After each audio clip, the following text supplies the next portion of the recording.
ارشاد فرمایا ان اللہ تعالی لا يقبض العلم انتزاعا ينتزعه من العباد ولكن يقبضه بقبض العلماء حتى إذا لم يبق عالم اتخذ الناس رؤوسا جهالا فسئلوا فأفتوا بغیر علم فضلوا وأضلوا. اس سے علی الاطلاق زمانے علی المجتہد پر استدلال کیا، لیکن یہ استدلال بعید ہے. اس میں اگر یہ ذکر ہے کہ زمانے میں لوگ جاہلوں کو اپنا رئیس بنا لیں گے، تو اس سے یہ کہاں معلوم ہوا کہ سارے عالم سے علماء ختم ہو جائیں گے؟ ہو سکتا ہے کہ عام علاقوں میں علماء مفقود ہوں، لیکن بعض جگہوں میں موجود ہوں.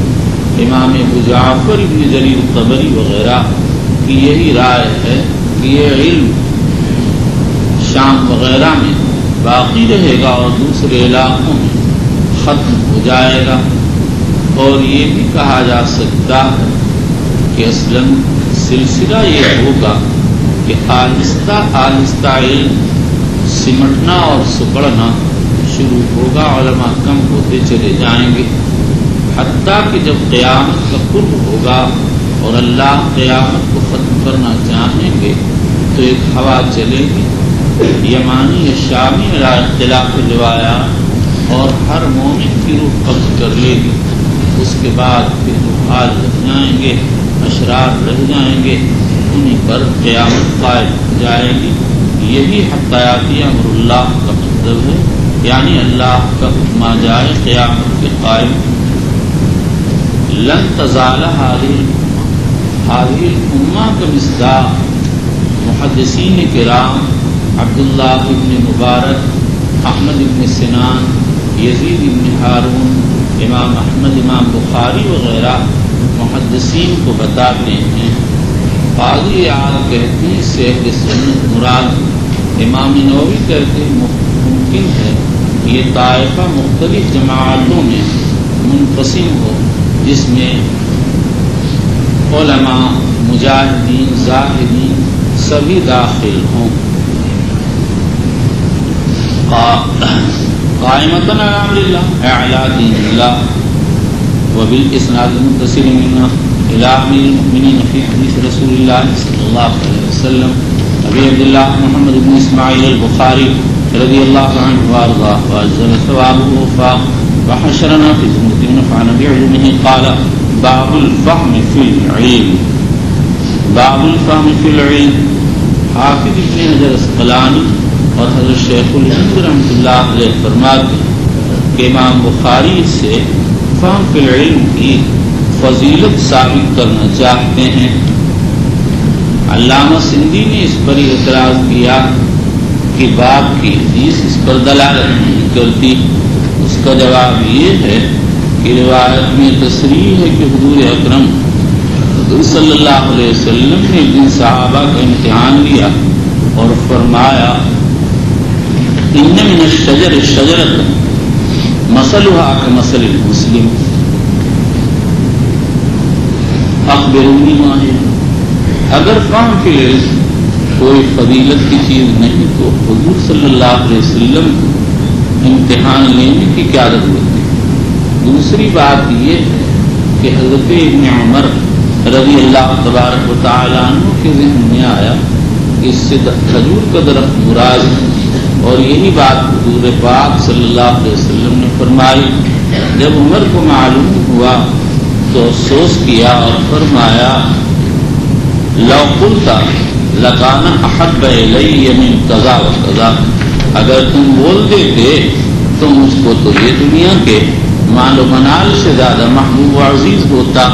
اور مطلب یہ تھا کہ حضور خوش ہو کر تمہارے لیے برکت کی دعا کر دیتے تو برکت ظاہر ہوتی. نمبر 2، علامہ سندھی کہتے ہیں بخاری یہ بتانا چاہتے ہیں کہ فہم فی العلم کے مختلف درجات، لیکن یہ کوئی ایسی چیز نہیں ہے بھائی کہ اس پر بخاری ترجمے سے تنبیہ کریں. ساری دنیا جانتی ہے کہ سب کے فہوم یکساں نہیں ہوتے ہیں. نمبر 3، اور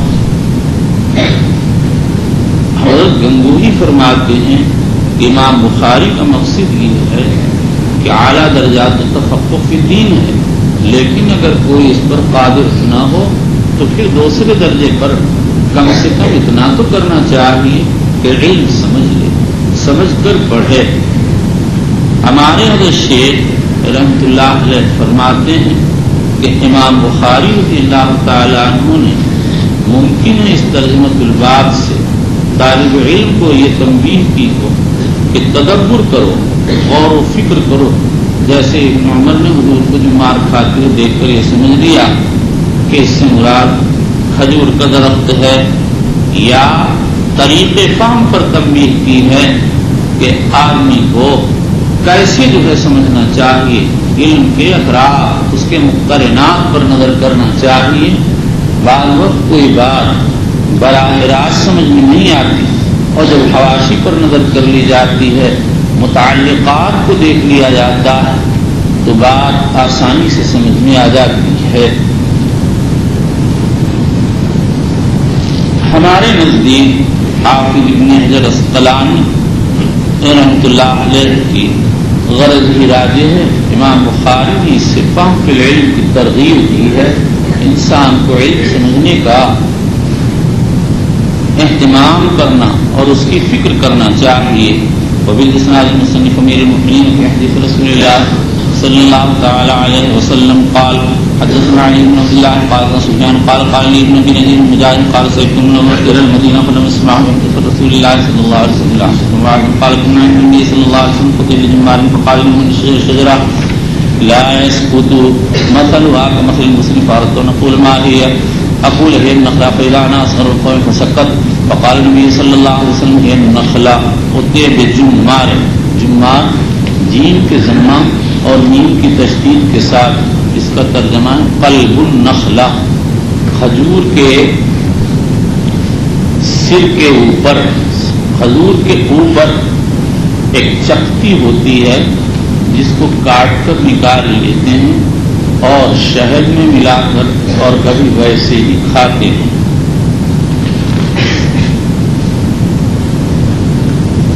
وبالاسناد المصنف امیر المؤمنین فی حدیث رسول اللہ صلی اللہ تعالی علیہ وسلم قال باب الاغتباط فی العلم والحکمت.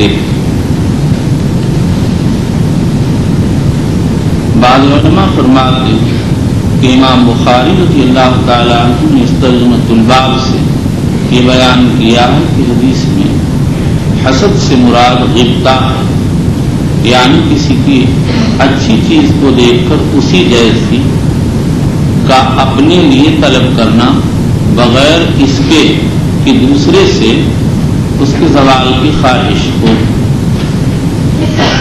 لیکن یہ غرض بعید معلوم ہوتی ہے اس صورت میں، تو زیادہ سے زیادہ یہ ترجمہ تفسیری ہو جائے گا.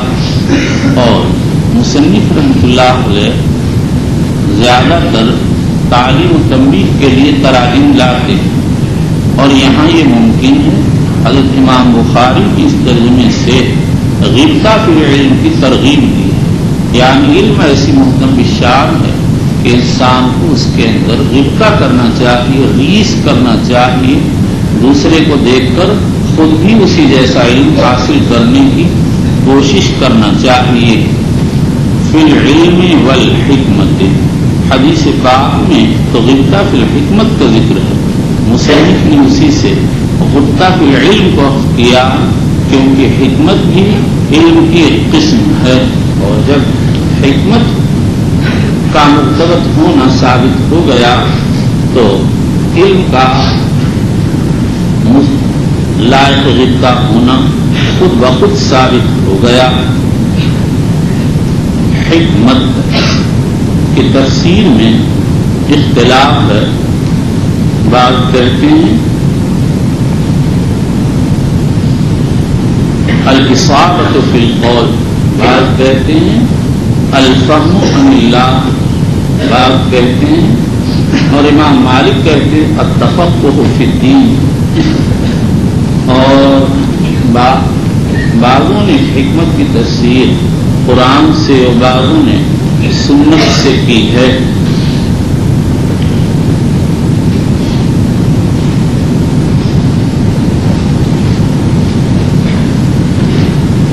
وقال عمر رضی اللہ عنہ تفقهوا قبل ان تسودوا. حضرت عمر کا یہ اثر ابن ابی شیبہ دارمی وغیرہ نے موصول روایت فرمایا تم لوگ علم حاصل کرو سردار بنائے جانے سے پہلے. قبل ان تسودوا، تسودوا فعل مضارع مجهول ہے تصویر سے، جس کی اصل سیادت اور معنی یہ ہے کہ تم کو سردار بنائے جانے سے پہلے تمہیں علم حاصل کر لینا چاہیے. اس لیے کہ سیادت انسان کو مزید تحصیل سے مانع ہوتی ہے، آدمی کو حیا آتی ہے، مشاغل کی کثرت تحصیل سے روکتی ہیں. یا مطلب یہ ہے کہ تم لوگ علم حاصل کر لو سیادت سے پہلے تاکہ حق کے مطابق فیصلہ کرو. یا مطلب یہ ہے کہ تاکہ تم حقیقی روس ہو جاؤ، حقیقی سردار ہو جاؤ، مستحق ریاست ہو جاؤ. حقیقی سردار وہی ہے جس کے پاس علم ہوتا. اور بات کہتے ہیں مطلب یہ ہے کہ پہلے علم حاصل کر لو تاکہ سرداری کے قواعد و فسادات سے واقف ہو جاؤ اور اس سے پرہیز کرو. اور بعضوں نے کہا ہے قبل ان تسودوا کے معنی قبل ان تزوجوا کہا جاتا ہے. استاد الرجل اذا تزوج فی سادتی. امام بیہقی نے مدخل میں شمر لغوی سے یہی تفسیر نقل کی ہے، لیکن حافظ ابن حجر اس کو بعید قرار دیتے ہیں کیونکہ سیادت کا مفہوم تزوج کے مفہوم سے عام ہے. تزوج میں آدمی اپنی بیوی کا سردار، گھر کا سردار ہوتا، اور یوں سرداری عام ہے. اور علامہ کے معنی فرماتے ہیں ہو سکتا ہے کہ یہ سواد سے ماخوذ ہو اور مطلب یہ ہو اس وداد عارض چہرے پر داڑھی کی کہ سیاہ بال آنے سے پہلے علم حاصل کرو. اس لیے کہ مثل مشہور ہے العلم فی الصغر کالنقش فی الحجر. لیکن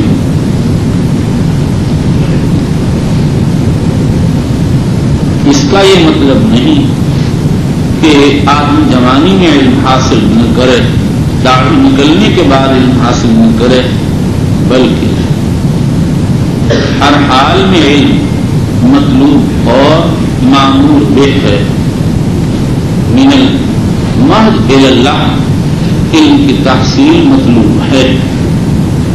قال ابو عبداللہ وبعد ان تسودوا وقد تعلم اصحاب النبی صلی اللہ علیہ وسلم بعد رسول. امام بخاری نے بتا دیا کہ حضرت عمر نے جو فرمایا کہ سیادت سے پہلے فقہ حاصل کر لو، اس کا یہ مطلب نہیں کہ سیادت کے بعد نہ جائے، بلکہ انہوں نے اس کا بہترین وقت بیان کیا. اور اگر کسی آدمی نے سیادت سے پہلے علم حاصل نہیں کیا تو اس کو سیادت کے بعد حاصل کرنا چاہیے. صحابہ کرام نے دراز سنی کے بعد جس میں عادتاً کم از کم اپنے گھر ہی کا آدمی سردار ہو جاتا ہے علم حاصل فرمایا. وبالاسناد المسند امیر المؤمنین فی حدیث رسول اللہ صلی اللہ تعالی علیہ وسلم قال حدثنا ابن مهدي قال ابن سفيان قال اسماعيل بن خالد على غير محدثنا الزهري قال سمعت قيس بن ابي حازم قال سمعت عبد الله بن مسعود رضي الله عنه قال النبي صلى الله تعالى عليه وسلم لا حسد الا في سنتين ورجل اتاه الله ما نزلت على حلقته في العقل ورجل اتاه الله الحكمه ويقضي بها ويعلمها. حدثنا اسماعیل بن ابی خالد على غیر ما حدثنا الزهري. اس مغایرت کے اندر تین احتمال. ایک یہ کہ اس سے مغایرت فی اسناد مراد، دوسرے یہ کہ مغایرت فی متن مراد، اور تیسرے یہ کہ مغایرت دونوں کے اعتبار سے مغایرت مراد. عقیل کے دونوں احتمالات کچھ بھی نہیں ہے، صحیح پہلا احتمال ہے، اصل میں اسماعیل ابن ابی خالد کی سند ہے عن قیس بن ابی حازم عن عبداللہ بن مسعود، اور زہری کی سند ہے عن سالم عن ابیہ عبداللہ بن عمر رضی اللہ تعالی عنہ۔ ابن عمر رضی اللہ تعالی عنہ کی روایت کتاب التوحید میں 1123 صفحے پر آ رہی ہے۔ لا حسد الا فی اثنتین، نہیں ہے حسد مگر دو چیزوں میں،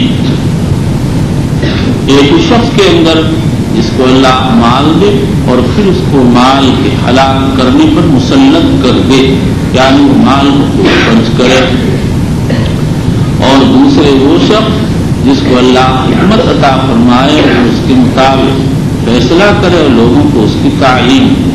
یہاں پر اس حدیث میں حکمت سے مراد قرآن ہے۔ ابن عمر کی روایت میں آتا اللہ قرآن وارد ہوا، اس حدیث میں یہ بات فرمایا گیا لا حسد الا فی اثنتین۔ اس کے مطلب میں اختلاف ہے، بعض علماء تو فرماتے ہیں کہ اس کا مقصد یہ ہے کہ حسد کی اور کہیں اجازت نہیں، صرف دو جگہ اجازت ہے، ایک ایسے شخص پر جو مال خرچ کرتا، دوسرا ایسے شخص پر جو علم کی تعلیم دیتا۔ خرائطین مسائل اخلاق میں اس یہی معنی سمجھے ہیں، لیکن اس پر اشکال ہے کہ حسد تو اخلاق ذمیمہ میں سے ہے اور حدیث میں اس کی ممانعت ہے، پھر اس کی اجازت کیسے ہو سکتی ہے؟ نمبر 2، بعض علماء یہ فرماتے ہیں کہ اس حدیث کا مقصد حسد کی ممانعت ہے، اور مطلب یہ ہے اگر حسد کسی چیز میں جائز ہوتا تو علم وجود میں جائز ہوتا، اور جب اس میں بھی ناجائز تو کہیں بھی ناجائز نہیں ہے۔ اور ان دونوں احتمالات پر لفظ حسد جانب مستثنیٰ مستثنیٰ منہ میں اپنے معنی حقیقی پر محمول ہوگا، یعنی تمنی زوال نعمت الغیر۔ اور بعض علماء کہتے ہیں کہ دونوں طرف حسد سے مراد غلطہ ہے، یعنی تمنی مثل نعمت الغیر، اور اس سے مقصود علم وجود کی ترغیب و تحریر ہے۔ اور بعض علماء یہ فرماتے ہیں کہ جانب مستثنیٰ منہ میں تو حسد کے معنی حقیقی مراد، اور جانب مستثنیٰ میں اس سے غلطہ مراد، اور مطلب یہ ہے کہ حسد تو جائز ہے نہیں، ہاں غلطہ جائز ہے۔ صورت میں یہ استثناء منقطع ہوگا اور باقی معنی پر استثناء متصل ہوگا۔ وبالاسناد المصنف امیر المؤمنین فی حدیث رسول اللہ صلی اللہ علیہ وسلم ابی عبداللہ محمد بن اسماعیل البخاری رضی اللہ عنہ وارضاه ونفعنا بعلمه وحسنا بزمرته قال باب ما ذكر في ذهاب موسى في البحر الى الخضر وقوله تبارك وتعالى هل اتبعك على ان تعلمني الآية۔ یہ باب اس بیان میں ہے کہ موسیٰ علیہ السلام خضر کے پاس سمندر میں تشریف لے گئے تھے، اور اللہ فرماتے ہیں موسیٰ نے کہا هل اتبعك على ان تعلمني، کیا میں تمہارا اتباع اس لیے کروں کہ تم مجھ کو تعلیم دو۔ ذهاب موسیٰ فی البحر الی الخضر، یہاں پر یہ اشکال مشہور تو یہ ہے کہ حضرت موسیٰ علیہ السلام چلتے رہے حتیٰ کہ ساحل بحر پر خضر علیہ السلام سے ملاقات ہوئی، اور ظاہری ترجمہ سے معلوم ہوتا کہ سمندر کا سفر کیا اور پھر حضرت خضر سے ملاقات ہوئی۔ اس اشکال کے کئی جوابات دیے گئے ہیں۔ نمبر 1،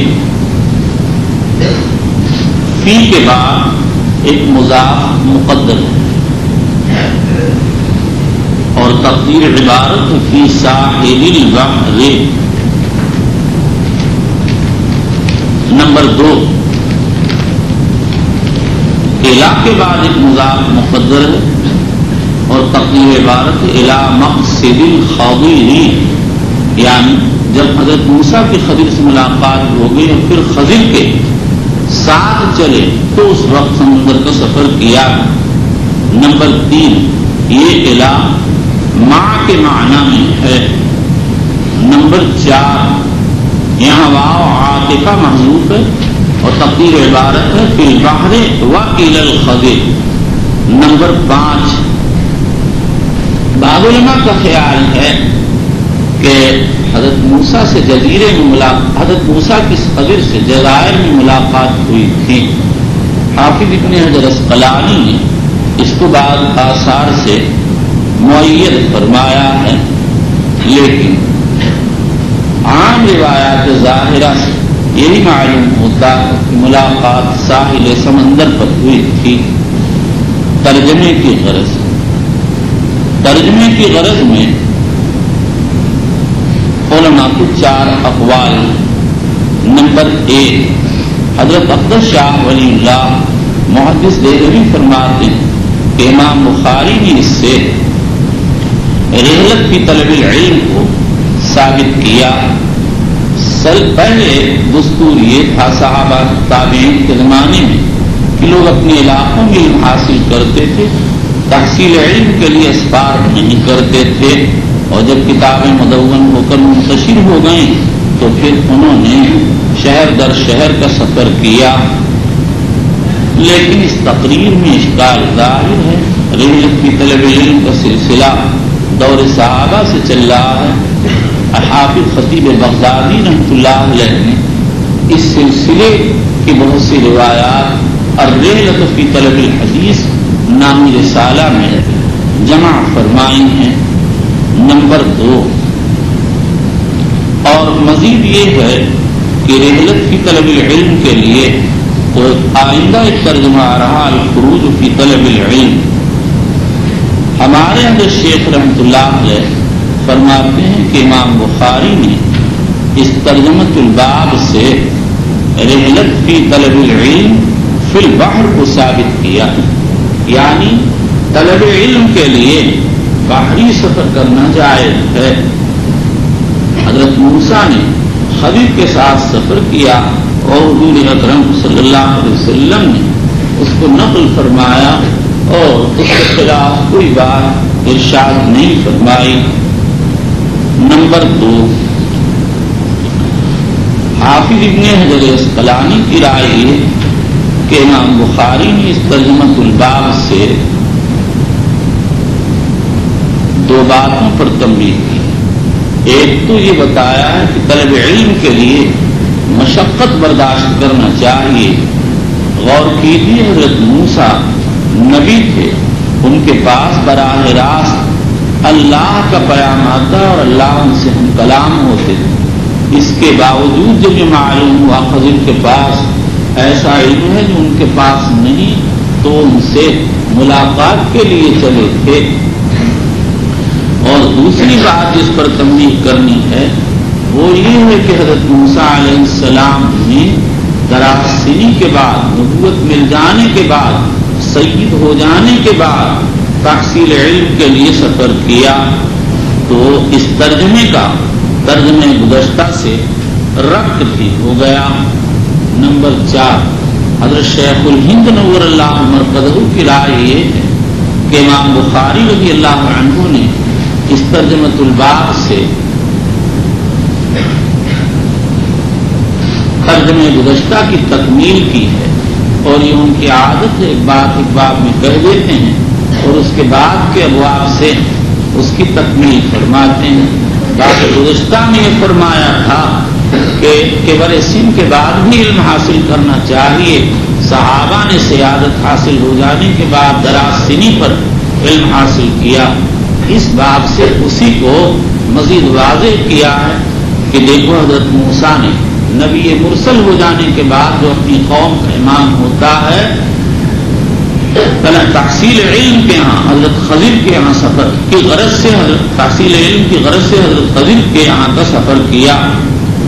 ہمارے نزدیک بظاہر وہی 2 باتیں مقصود ترجمہ ہیں، جو حافظ ابن حجر اسقلانی رحمۃ اللہ علیہ نے ذکر فرمائی واللہ اعلم.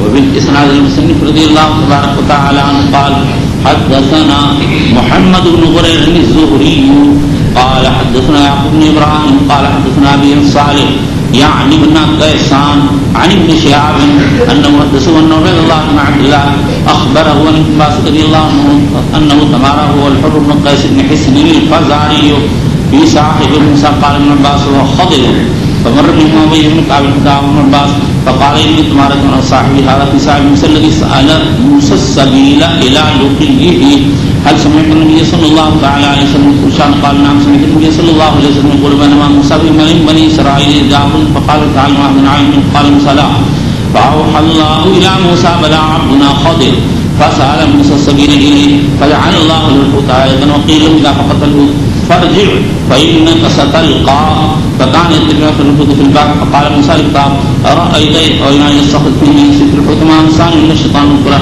قال ذلك كما كنا فتدعى على آثارهما قصصا وإذا خذنا فكان نشان وما قص الله تعالى في كتابه.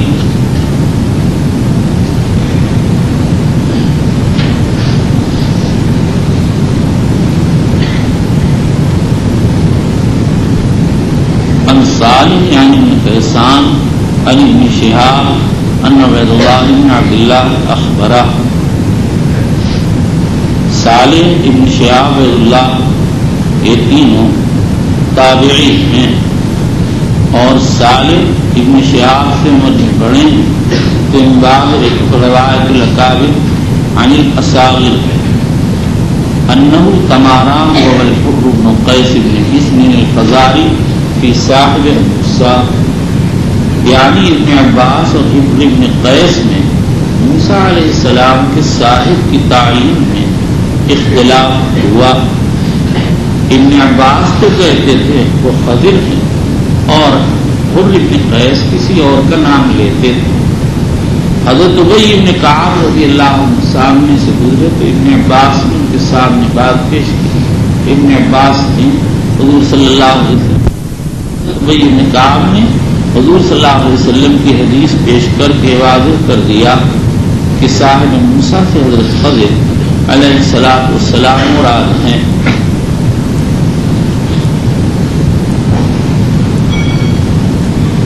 یہ ممارات ابن عباس اور حر ابن قیس میں ہوئی اور اس کا تعلق صاحب موسیٰ کی تعین سے تھا.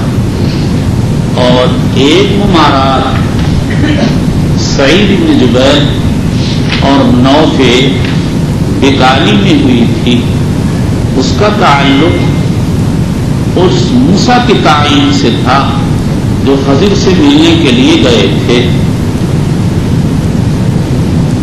نوفع بکالی کی رائے تو تھی کہ موسیٰ بن میشا ابن ابراہیم ابن یوسف ابن یعقوب ابن اسحاق ابن ابراہیم، اور سعید ابن جبیر کہتے تھے کہ وہ موسیٰ بن عمران نبی بنو اسرائیل، اور انہیں کا قول صحیح ہے. ابی بن کعب کی روایت سے اس کا ثبوت ہوتا ہے.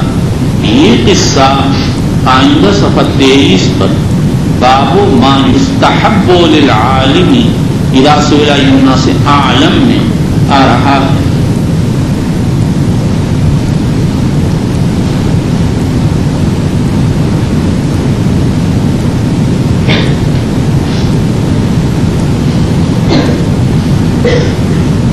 جاءه رجل فقال هل تعلم احدا اعلم منه.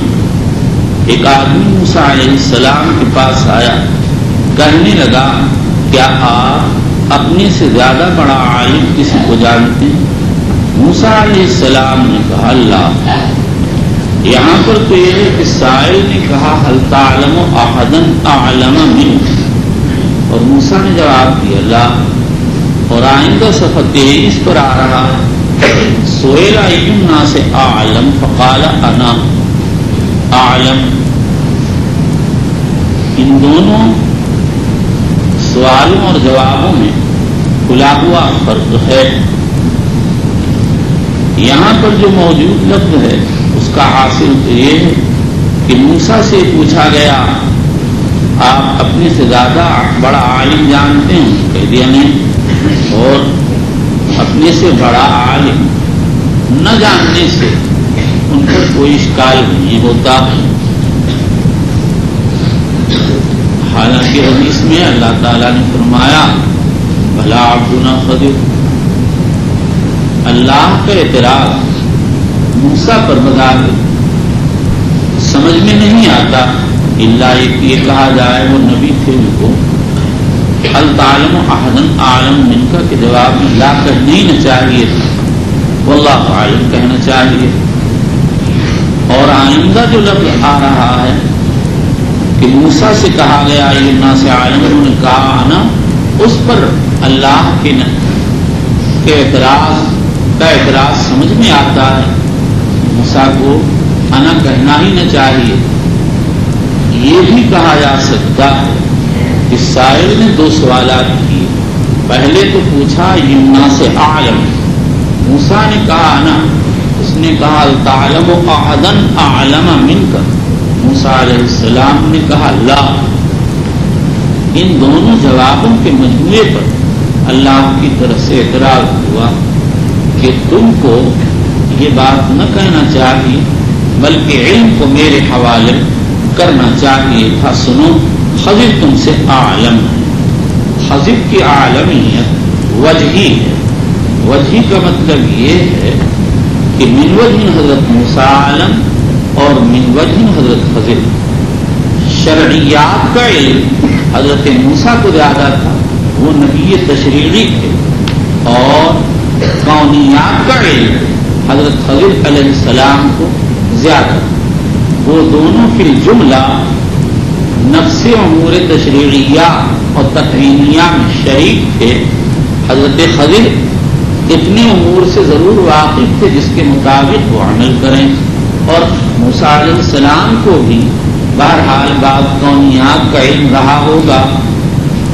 تو حضرت خضر کی جو عالمیت ہے وہ صرف اس اعتبار سے ہے کہ خضر علیہ السلام کو کونیات کا علم حضرت موسیٰ کے مقابل میں زیادہ ہے. اور بہرحال ایک قسم کی فضیلت ہے. وہ ان کا علم موسیٰ کے سامنے مقبول تھا کیونکہ تشریع تکوین سے افضل ہے، لیکن بہرحال ایک علم کو فوقیت حاصل تھی. اس لیے اللہ تعالیٰ نے موسیٰ کے انا پر اعتراض کیا، نکیر کی. فسار موسیٰ السبیل الیہ، موسیٰ علیہ السلام کا انا کہنا انانیت کی بنیادوں پر نہیں تھا، اس بنیاد پر تھا کہ وہ اللہ کے نبی تھے، اللہ سے براہ راست کلام ہوتے تھے.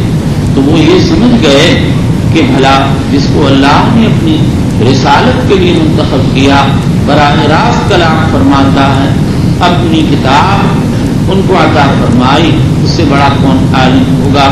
مگر جب معلوم ہو گیا کہ خضر بڑے عالم ہیں تو اللہ سے درخواست پیش کی کہ اے اللہ ان کے پاس پہنچنے کی کیا صورت.